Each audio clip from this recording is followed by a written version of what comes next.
I'm super excited to introduce Sean, who coincidentally we met at a yoga retreat, and he is kind of, he's like my Buddha, my yogi over there.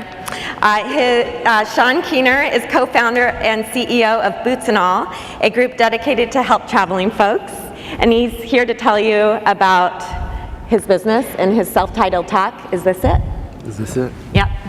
Rock and roll. Yeah. Ole, ole, ole! Good morning, good morning, good morning. I am incredibly stoked, happy, grateful, humbled to be here with you all. I only have 8 minutes. So I'm going to start off with, right one's up there, perfect. October 1995. I was 22 years old and I lived in Chicago, and I was a life insurance agent, 6 months out of college. And on the first Monday after the Chicago Marathon that I ran, I remember we had our first sales meeting. There was about 60 agents in the downtown Chicago office that I was part of. And this was the first time that I saw all the agents there. I had never seen them all. I'd interacted with them before. And I was, a newer agent, and most of the agents, I focused on the male ones. They were 10, 20, 30 years older than me. And I would say, at best, they were moderately happy.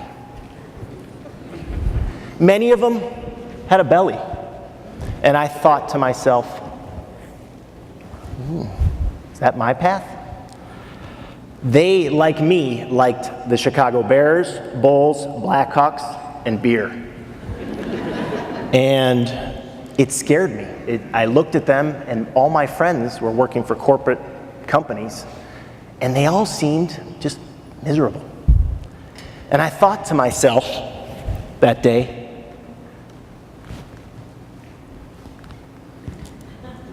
is this it? Is this what my life is going to be like for the next 40 years? And it scared the living crap out of me. At this time, many of you may remember there was a movie called The Shawshank Redemption, which moved the crap out of me. In fact, there's a scene with Timothy Robbins and Morgan Freeman. They're in the yard, and they're building a friendship throughout this movie. And they come to this point where Timothy Robbins says, "Get busy living or get busy dying." And when I saw that movie, I just cried, like a baby, because I was afraid that maybe I wasn't get busy living.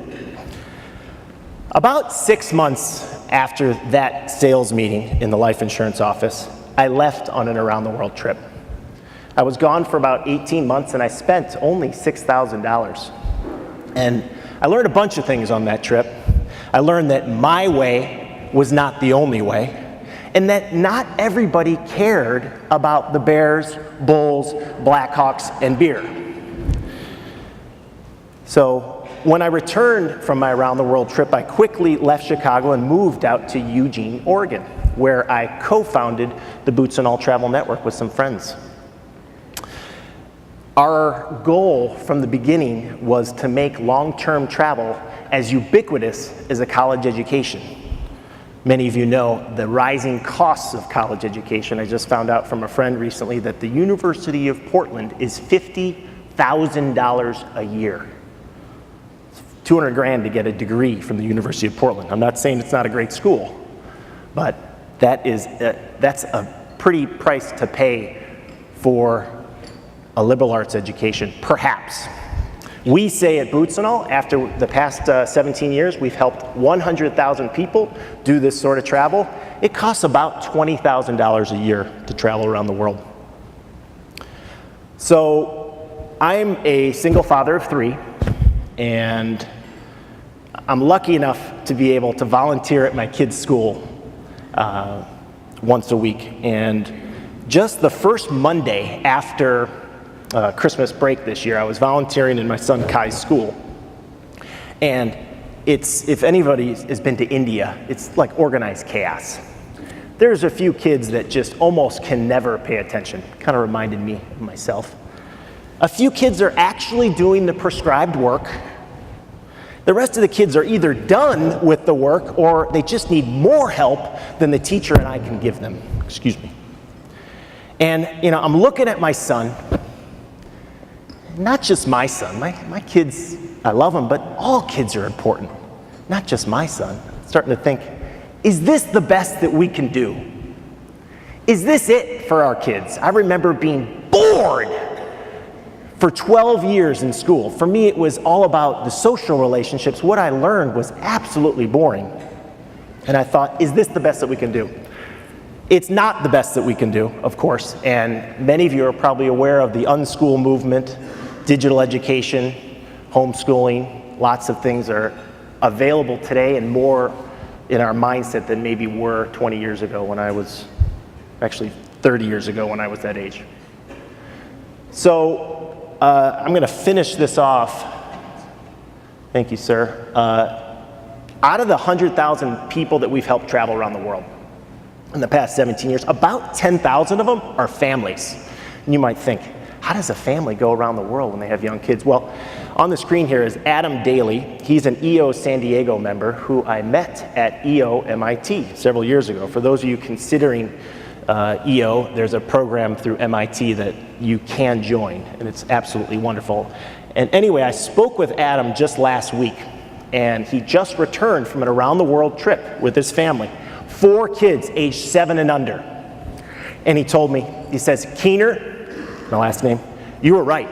It is less expensive to travel around the world with my family than it is to live in San Diego or Austin, Texas, where he spent the majority of his time. And he said not only was it less expensive, but the kids got so much out of it, from language, problem solving, and just emotional intelligence that you just don't learn in school. Adam's already planning his next adventure. So I'm getting ready to hand this over to Janelle, and she's going to bring us home. But I'll maybe move to the next slide if it's not working for me. So if you feel like you're on the hamster wheel of life, you ever felt like that? Why am I here? You ever thought about the question, is this it? If there's a young person in your life that you care about, maybe it's someone that you've birthed, or just a young person that you care about, and you want to share this with them, I made something brand new just for today on bootsnall.com/isthisit. I'm not selling anything. It's no advertising. We link to all other places around the internet, but check that out if this sparks something in your mind.